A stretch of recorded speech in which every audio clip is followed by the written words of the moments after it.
Mga kababayan, maligayang pagbabalik ho sa Pinas Balita. Kamusta na ho kayo? Sana ho ay okay po ang bawat isa.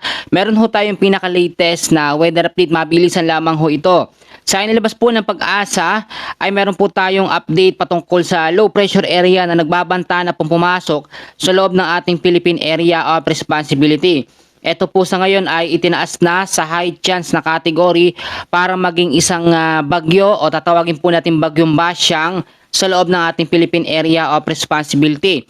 Kung makikita ho ninyo, bukod ho dito sa low pressure area, ay apektado rin tayo ng iba't ibang weather system.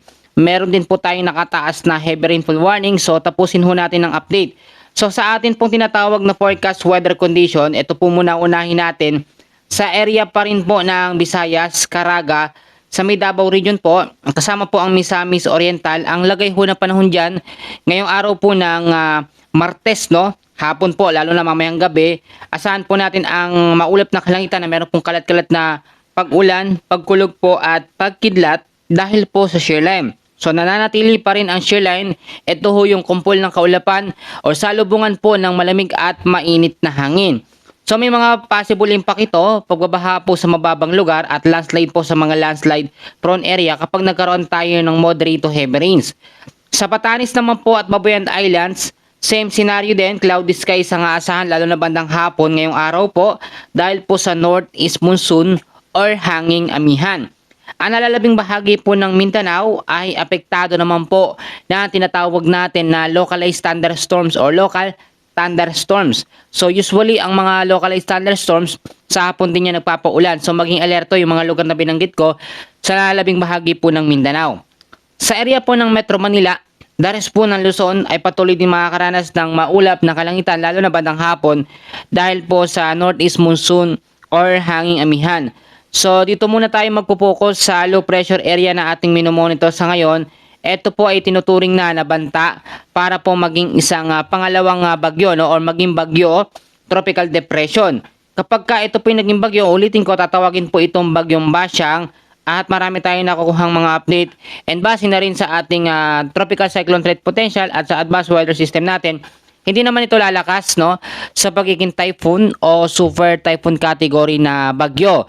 Hanggat nandiyan po ang amihan o northeast monsoon, mananatili lamang itong consistent sa pagiging tropical depression kapag naging bagyo. So kung mapapansin ho ninyo, from low chance, naging medium chance hanggang sa naging high chance itong low pressure area, nakaapekto ang easterlies o yung mainit na hangin na nanggagaling po sa karagatang Pasipiko.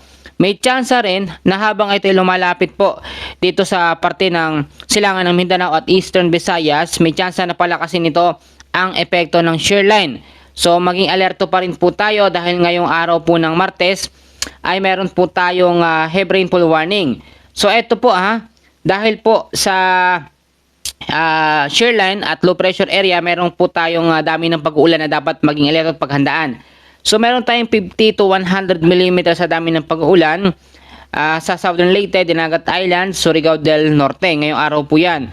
At dahil naman po sa low pressure area, eto, magpapaulan na po ang low pressure area by kinabukasan ho hanggang sa Thursday po ng hapon.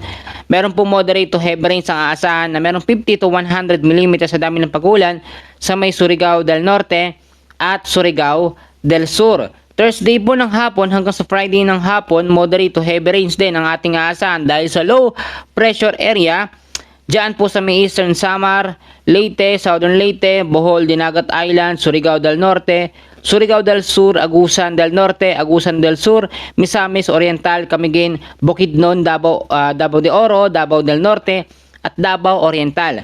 Take note po mga kababayan, kung mga kaibigan, may mga tsansa pang mangyaring pagbabago dito sa lagay po ng ating panahon. At itong LPA na ngayon ay nasa high chance na maging isang bagyo, within the next 24 to 48 hours, tumataas na yung tsansa maging isang tropical depression ito or bagyong Basyang. So bagamat hindi naman ito life-threatening na lakas ng bagyo, pero kailangan maging alerto at maging handa po tayo bawat oras. So ulitin ko, iba't ibang weather system na nakakaapekto sa atin ngayon, shear line, northeast monsoon at localized thunderstorms.